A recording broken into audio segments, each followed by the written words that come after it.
Kalau Willy dengan filmnya nonton, pasti nonton sih, nggak mungkin nggak nonton. Apa yang pengen disampaikan dengan mereka, Mami?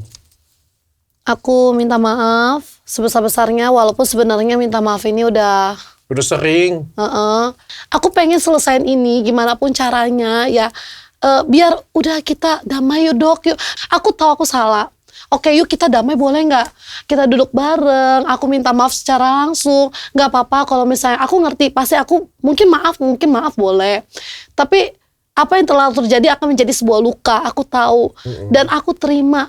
Itu jadikan, minta kepada teman-teman, bahkan siapapun itu yang ngelihat video aku, jadikan pelajaran. Jangan seperti Mami Louis yang melakukan hal bodoh seperti itu, gosip tidak pada tempatnya, ngomong nggak difilter, nyakitin hati wanita, nggak tahu perasaan wanita yang lain.